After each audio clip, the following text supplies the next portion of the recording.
The rapid pace of development in Jammu and Kashmir, with its budget more than double the bailout package this country sought from IMF, is a fact. But perhaps facts are lost on a country busy with propaganda. Javed Baig साहब जो भारत के एक representative हैं UN में 54th 55th session in the UN HRC ने कल $14 billion का budget का कश्मीर का दिया। $14 बिलियन। और आपके लिए इतला नर्ज है कि आप $3 बिलियन के लिए आईएमएफ के सामने फ्लैट हो जाते हैं। हमें बताया जा रहा है कि मोदी जो है वो पाकिस्तान के दौरे पे आ रहे हैं, 4 दिन का दौरा पाकिस्तान का, 4 दिन का दौरा।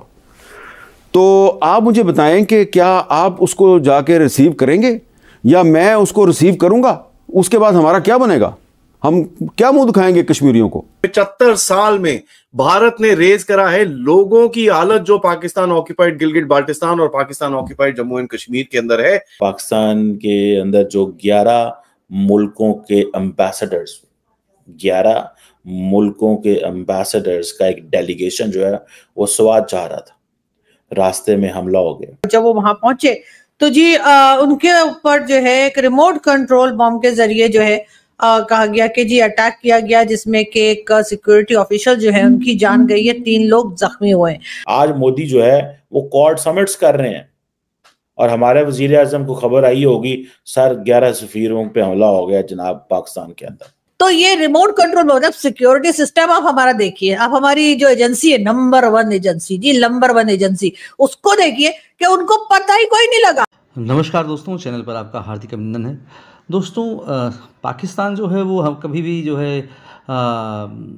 यूनाइटेड नेशन में जो है वो कश्मीर का मुद्दा उठाने से कभी नहीं चूकता। कश्मीर में ये हो रहा है, कश्मीर में वो हो रहा है, मतलब जो भी चीज़ें हैं United nation human right council में जो है वो उठा रहा कि इंडिया वहाँ पर बर्बरता कर रहा है, ये कर रहा वो कर रहा। तो इंडिया ने रिप्लाई दिया वहाँ पर उनका और बोला कि जितना हमारे कश्मीर का बजट है उतने में तुम्हारी कंट्री पूरे साल खाना खा सकती है और तुम अपने डेवलपमेंट काम भी कर सकते हो। इतना बजट हम सिर्फ कश्मीर के लिए अलॉट करते हैं। ये कहकर के दोस्तों 122 देशों के सामने इंडिया ने पाकिस्तान के मुंह पर जूता मारा। अब जब ये वीडियो क्लिप जो है दोस्तों वो इंटरनेट पर वायरल हुई है, इस पे जो है पाकिस्तानी मीडिया, पाकिस्तान के जो लोग हैं, पाकिस्तान के जो आप कह सकते हैं कि एक्सपर्ट्स हैं, वो चर्चा कर रहे हैं, लोग रिएक्शंस दे रहे हैं और इसके बारे में बात हो रही है। तो आइए देखते हैं कि ये जो पाकिस्तान के लोग हैं उनका क्या रिएक्शन है, क्या बात कर रहे हैं इसके बारे में। Mr. President, we are constrained to take the floor to respond to yet another provocation by the delegation of one particular country that continues to mar the proceedings of the Council with its patently false and malicious remarks against us. In doing so, it does a great disservice to the work of the Council. Mr. President, facts are all it takes to demolish such false narratives. The Union territories of Jammu and Kashmir and Ladakh were, are and will always be an integral and inalienable part of India is a fact. Building on the successful foundation of the general elections in 2024, the first phase of Legislative Assembly elections in Jammu and Kashmir witnessed enthusiastic voting and a high voter turnout is a fact. The rapid pace of development in Jammu and Kashmir, with its budget more than double the bailout package this country sought from IMF, is a fact. But perhaps facts are lost on a country busy with propaganda. The irony of such a country making fallacious claims about India is not lost on anyone. Thank you. The floor is for Pakistan के अंदर हुकूमत बड़ी कोशिश करती है, लेकिन जो दहशतगर्द हैं वो कहीं ना कहीं पे घात लगा के बैठे होते हैं कि पाकिस्तान को कैसा जो है ना ये हमेशा मुश्किल में डालना है। अब हुआ ये है कि पाकिस्तान के अंदर जो 11 मुल्कों के एम्बेसडर्स 11 मुल्कों के एम्बेसडर्स का एक डेलीगेशन जो है वो स्वात जा रहा था, रास्ते में हमला हो गया और उस हमले के अंदर एक पुलिस वाला शहीद हुआ है और बाकी जो उसकी गाड़ी जख्मी हुई है या वो गाड़ी को तबाह हुई है, बाकी जो लोग हैं वो सारे महफूज हैं। शुक्र अल्हम्दुलिल्लाह एंड थैंक्स कि शुक्र है ये तमाम के तमाम जो डिप्लोमेट्स हैं ये बच गए हैं। कुछ जो कोई ऐसी हरकत नहीं हो गई, कुछ ऐसा हो नहीं गया, इनकी जान नहीं चली गई, वरना आज पाकिस्तान बड़ी मुश्किल में होना था। अब मज़े की बात यह है कि ये मालम जब्बा रोड है जो खैबर पख्तूनख्वा में है और ये स्वात डिस्ट्रिक्ट के अंदर है।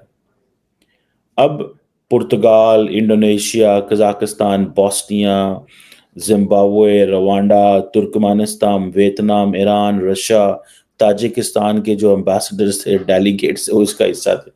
और इनमें से बहुत सारे एम्बेसडर्स को तो मैं पर्सनली बड़े अच्छे से जानता हूँ, दे आर गुड फ्रेंड्स। लेकिन बात सारी ये कि हम उन्हें घुमाने क्यों ले गए, और हम जब उन्हें घुमाने ले गए तो ये रिमोट कंट्रोल मतलब सिक्योरिटी सिस्टम आप हमारा देखिए, आप हमारी जो एजेंसी है नंबर 1 एजेंसी, जी नंबर 1 एजेंसी, उसको देखिए कि उनको पता ही कोई नहीं लगा कि जी आप इतने सारे एम्बेसडर्स लेके जा रहे हैं स्वात में घुमाने के लिए, और नंबर 1 एजेंसी जब मटर छील रही थी, उनको खबर ही नहीं हुई कि कब आया, कौन आया, रिमोट कंट्रोल बम लगा के चला गया। मतलब ये तो बच्चन साहब की मूवी की तरह हो गया, अक्सर गाड़ी के नीचे लेट लेट के नहीं चिपका देते थे, गाड़ी के नीचे बम लगा देते थे, और गाड़ी वाला आता था और गाड़ी लेके चला जाता था, और जिसने बम लगाया होता था वो नीचे वैसे ही लेटा रहता था, और बाद में कपड़े झाड़ के उड़ जाते थे, कभी बच्चन साहब और कभी विनोद खन्ना जी। अच्छा ठीक है, हो गया कालिया। तो मैं ये कह रही हूँ कि आखिर ये चल क्या रहा है पाकिस्तान में, मतलब आपकी नंबर 1 एजेंसी, अरे नंबर 1 कहते कहते हम लोग मतलब बावले हो गए, लोग बिलीव नहीं कर रहे, वो एक अलग बात है। लेकिन मुझे ये बताइए कि नंबर 1 एजेंसी क्या कर रही थी, उसको पता ही नहीं लगा कि आप इतने सारे 10-11 एम्बेसडर जो है आप स्वात भेज रहे हैं, और उसके बाद कोई आया और एक रिमोट कंट्रोल बम चिपका के चला गया, उड़ा भी दिया उसने, और आप लोगों को पता ही नहीं लगा। तो ऐसी सिक्योरिटी में कैसे चलेगा जी? मतलब अब कौन आएगा, मतलब आप क्या करना क्या चाह रहे थे, मुझे तो ये समझ नहीं आ रही। या तो वैसे ही चेक कर रहे थे कि बम चलते भी हैं कि नहीं चलते, इसलिए कि हमारे पास भी तो आपको पता है ना एटम बम है। अब एटम बम को भी लोग कह रहे थे कब से रखा हुआ है, उसमें पता नहीं तेल शेल डालते हैं कि नहीं डालते हैं, धमकियां तो देते रहते हैं, हमारे पास इस्लामिक बम है, हमारे पास एटम बम है, लेकिन मालूम नहीं है कि जब टाइम पे मतलब वो चलेगा भी कि नहीं। वैसे तो ना ही चले तो अच्छा है, लेकिन बात सारी है उसको अपडेट वगैरह करते रहना चाहिए। मैंने सुना है कहूटा में कहीं रखा हुआ है, और वहां पर ना तो प्रेसिडेंट जा सकता है, ना तो प्राइम मिनिस्टर जा सकता है, और ना ही डिफेंस मिनिस्टर जा सकता है। ये पाकिस्तान वाहिद कंट्री है जहां पे एटॉमिक बम वगैरह रखे हैं या वेपन्स रखे हैं, उस जगह पे, उस फैक्ट्री या जो भी कह लीजिए उसको, वहां पर पाकिस्तान का कोई प्रेसिडेंट, प्राइम मिनिस्टर या डिफेंस मिनिस्टर नहीं जा सकता। उनको कहते हैं अपने घर बैठो, ठीक है, हम तुम्हें बता देंगे कि क्या बन गया और क्या नहीं बन गया। तो वो कहते हैं यस सर, तो वो ऐसे करके बैठ जाते हैं। खैर मैं आपको मालूम है फजूल की बातें मैं करती नहीं हूँ, और ना ही मुझे आती है, ना ही मेरे पास फालतू का टाइम है। लेकिन हाँ, मैं ये बता रही हूँ कि भाई ये लोग जो गए थे, एम्बेसडर्स गए थे, तो उनकी सिक्योरिटी के लिए क्या किया गया? ये किस तरह की सिक्योरिटी है जिसमें बम फटने के बाद इनको पता लगता है कि फट गया? वो तो सभी को पता लग जाएगा फट जाएगा तो डेफिनेटली। लेकिन वो बेचारे 11 के 11 एम्बेसडर, सुना है 10 या 11 एम्बेसडर थे, वो क्या सोच रहे होंगे, क्या इंप्रेशन पड़ा होगा? अब वो कैसे, मतलब आप दोबारा उनको स्वात कैसे लेके जाएंगे, या जिन लोगों को स्वात ले जाना है उनके बाद क्या वो मानेंगे स्वात जाने को? और स्वात वालों को क्या बताना चाह रहे हैं कि जी आपने ऑपरेशन वहीं से शुरू करना है, क्योंकि स्वात के हालात बहुत खराब है, स्वात में सिचुएशन बिल्कुल आउट ऑफ कंट्रोल है। देखें जी, कुछ मेहमान आए थे, खुदा करके कुछ लोग आए थे यहाँ पर घूमने फिरने के लिए, और हमने उनके साथ क्या किया, ये बात बताना चाह रहे हैं। लेकिन फिर भी मुझे लगता है स्वात के लोग तैयार नहीं होंगे, और वो यही कहेंगे कि जी हाँ बिल्कुल ऑपरेशन आप कर सकते हैं, मगर पंजाब से शुरू करें। जी हाँ, पंजाब में भी हाफिज सईद, मसूद अजहर, लश्कर जंगवी, लश्कर भंगवी और पता नहीं कौन कौन से लश्कर बैठे हुए, तो उनको जाके पहले पकड़ लीजिए ना। या मतलब उनका वो कोई स्पेशल है कि उनके लिए आप कोई एक्शन नहीं करते, और सारे के सारे टेररिस्ट आपने जो है वो केपीके से ही जाके पकड़ दें? अरे पूरा पाकिस्तान ही आपका है, मतलब ये कि पंजाब भी अपना है, केपीके भी अपना है, बलूचिस्तान और सिंध भी अपना है, कश्मीर भी अपना है, इधर वाला। अच्छा, वो जम्मू कश्मीर की बात नहीं कर रही जो मोदी जी का है, उसकी बात नहीं हो रही है। दोस्तों, पाकिस्तानियों को सुनकर हंसी आती है। कहां से आते हैं ऐसे लोग? ऐसा लगता है ये लोग हमारे गोले के नहीं हैं, किसी और गोले से आए हैं। कितने तेजस्वी हैं ये लोग। आप सभी हंसते रहिए और पाकिस्तानी कॉमेडी का मजा लेते रहिए, और चैनल को सब्सक्राइब करना और शेयर करना ना भूलें। धन्यवाद।